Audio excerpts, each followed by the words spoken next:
Ang sabi ni Senator Trillanes, these 18 Marines and their lawyer have been given consideration for what they're doing. Meron daw nagpondo ng malaki. Ano? And he made a fearless forecast during that time, during that interview, na isa o dalawa dito sa 18 Marines babaliktad. That was what he said. Yes. Oo. Ako hindi ko inaalis na maraming maaaring pwedeng mangyari. Ang sa akin lang, kaya nahihirapan si Senator Trillanes, kasi nga may pagtatakip. Kung sinabi na niya nung una pa lang, totoo, kasama ako sa mga tumutulong sa investigasyon bilang pribadong individual tungkol dito sa sinasabi lang EJK case or crimes against humanity ni Pangulong Duterte, baka natapos na yung kwento. Ang dami niyang tinatago. Sabi niya, hindi totoo. Sabi bigla ni Ombudsman Boying, hindi totoo. Nag-usap kami ng ICC. Yun ang mabigat. Ngayon ako, wala akong tinatago. Open. Ito yung sinabi ng mga sundalo. Tumutulong ka ba? Tumutulong ako. Sabi doon sa akin, alam ko kinunan nila ng litrato yung sasakyan ko. Sabi nila. Yung van daw yung van. misis mo Oo. Kaya nga, ang akala siguro nila, magtatago ako. Oo. Ba't ako magtatago? Totoong tumutulong ako. Ngayon, alam mo kung JB, yung asawa ko, lahat ng mga bahay, yung mga kotse, ari-arian, nakalagay sa pangalan niya. Siguro iniisip ng asawa ko, pag naghiwalay tayo, nasa pangalan ko lahat. Bakit mo naman yung sinabi? Hindi, iba kayo nang iniisip niya. Di ngayon, siya magkakakaso. Hindi ako. Hindi siya magkakakaso. So, let me just ask you this, kung Mike,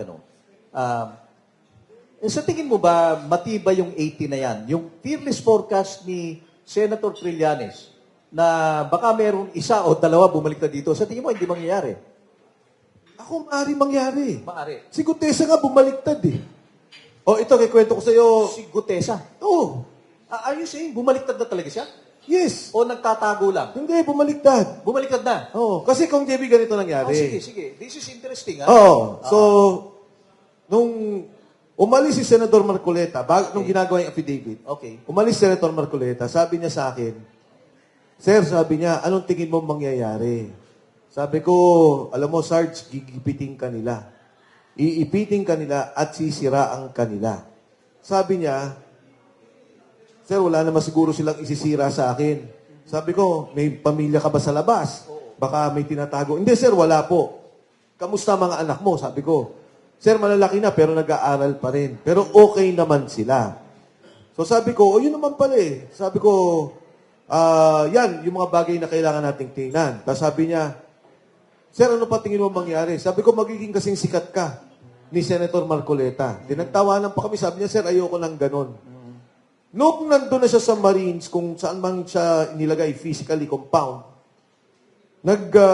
pinapirma na siya ng retraction ng affidavit. Nung pinapirma siya, pinaulit pa yun na binidyo siya. Paano ko alam? Kasi may sinabihan siya na pinasabi sa akin. So, hindi ako magtataka. Hindi ka magtataka. Before we go into the question and answer, kasi meron na mga gustong magtanong sa'yo, I'll just have two more questions to you. Yung first question, the impeachment of VP Sara Duterte, do you have any position on that? Do you think it should proceed? If you were a congressman now, would you vote in favor of an impeachment? Ang impeachment ni VP Inday Sara ay politika. When we say politika, di ba, impeachment is not just a legal but a political process. Ang proseso ng political as defined in our Constitution is because yung taong to, wala na. As an official, hindi na siya makafunction, wala nang pagtitiwala ang institusyon, nakakasama na sa bansa. Politika, sinasabi ko, yung eleksyon ng 2028, gusto nila matanggal si VP Inday Sara para wala na silang kalaban. Ngayon, ang main case nila was the COA findings. Sabi nila, Confidential and Intelligence Fund, sabi niya, 125 million. Inayos na doon or nagkaroon na ng liquidation about 25 million. Basta natitira na lang is 75 million pesos. Ito ho, para lang alam ng taong bayan, buksan nyo yung COA website sa ngayon. Madali nyo, i-google nyo. Hanapin nyo national agency. Magkano ang unliquidated, suspended na mga funds of the different agencies? Department of Agriculture, 8 billion pesos. Suspended, unliquidated. Pagdating mo sa DSWD, 10 billion pesos. May investigasyon ba? May hearing ba? May tanggalan ba sa posisyon dahil wala namang impeachment yung secretary? Wala. Pagdating mo ng Department of Health, 9.5 billion pesos. Andyan no, suspended, unliquidated. Pero nasa COA pa. Tingnan nyo yung DOH, nakalagay pa doon about 125 million expired medicines or about to expire. May hearing ba? May pandinig ba? So, pinag-uusapan pa lang natin yung mga ahensya dahil pinaparallel ko yung charges nila against the Vice President against the agencies of government. CHED, Commission on Higher Education, 300 million pesos.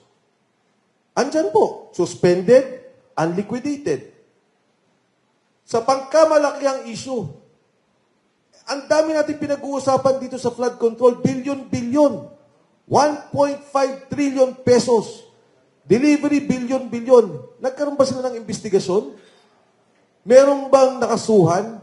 So ito yung pangkalatan, tinitingnan natin na sitwasyon ng ating bansa, yung problema ng korupsyon o yung investigasyon na gusto nila.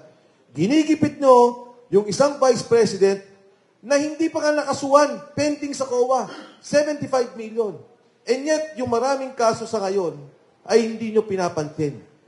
Hindi nyo binibigyan pansin dahil sadya ayaw nyo lang tumakbo sa 2028 si Inday Sara Duterte. In short, Kong Mike, you're not in favor of impeachment of the Vice President. You're not in favor. You know, when we filed against, nung nag-file yung Makabayan Black, Oo. diba? Sabi ng Makabayan Black, we will file. Sabi ko, I respect that. I respect that. But for Congress, magkaroon ng hearing kay VP, hindi nila pinakinggan, walang substance yung kay Presidente Marcos, kalokohan. Talagang bias, kalokohan, and political in a sense of the elections for 2028. Of course, the dynamics yun, you